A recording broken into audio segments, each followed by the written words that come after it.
Good morning, students. Welcome to the online class of biology.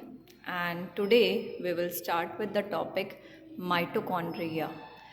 Mitochondria is a very important cell organelle which is also known as the powerhouse of the cell.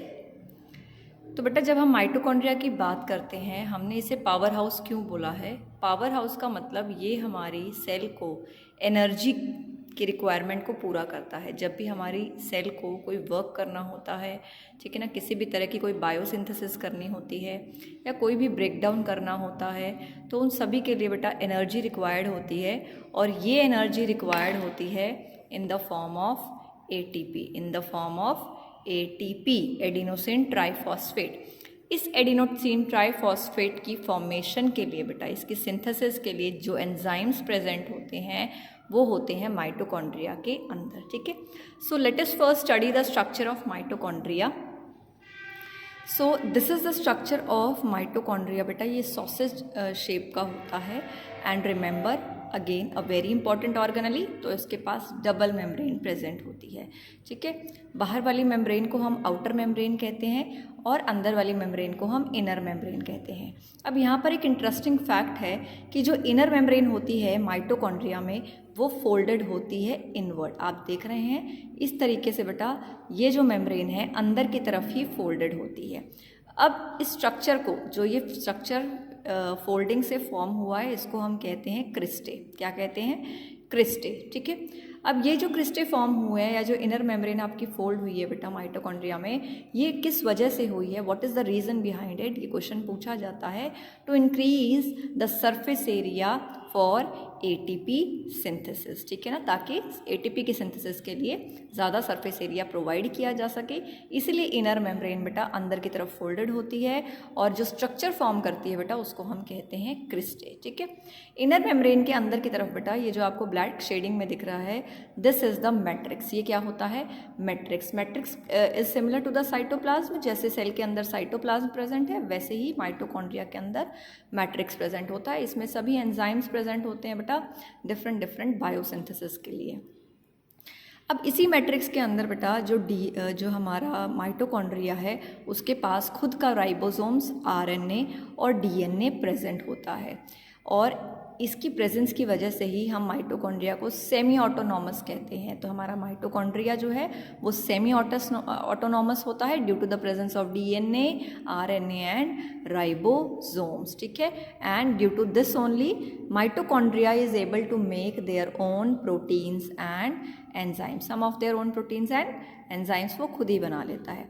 अब यहाँ पर एक और structure label किया हुआ है जिसका नाम है oxysomes. Oxysomes are the seed for ATP synthesis.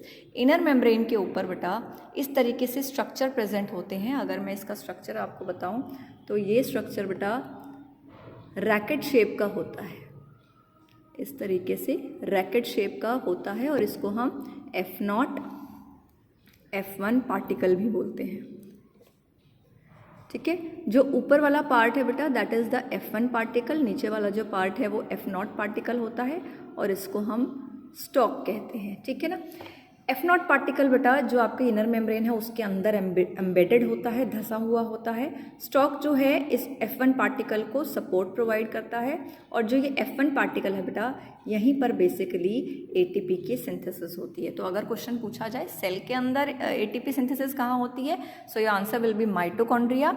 और माइटोकॉन्ड्रिया के अंदर बेटा ATP की सिंथेसिस होती है ऑन ऑक्सीसोम्स। ठीक है, तो ये बेटा आपका स्ट्रक्चर हो जाता है माइटोकॉन्ड्रिया का। इसके बाद अगर हम इसके फंक्शंस की बात करें तो फंक्शंस में बेटा जो मेन इंपॉर्टेंट फंक्शन है माइटोकॉन्ड्रिया का that is the aerobic respiration. ठीक है, माइटोकॉन्ड्रिया के अंदर जो एरोबिक का मतलब होता है in the presence of air, और रेस्पिरेशन बेटा respiration is the breakdown of glucose inside the cell. याद रखेंगे ये जो ग्लूकोज की ब्रेकडाउन है ये होती है बेटा माइटोकॉन्ड्रिया के अंदर और इसके ब्रेकडाउन के कारण ही हमें मिलता है energy in the form of ATP। तो एरोबिक रेस्पिरेशन में हेल्प करता है माइटोकॉन्ड्रिया, जो इसका एक बहुत ज़्यादा इंपॉर्टेंट फंक्शन हो जाता है। दूसरा, ये पावर हाउस है हमारे सेल का। ठीक है, जो भी एनर्जी रिक्वायरमेंट सेल की है किसी भी एक्टिविटी के लिए बेटा वो सारी की सारी रिक्वायरमेंट कौन पूरी करता है? Mitochondria by the synthesis of ATP, and after that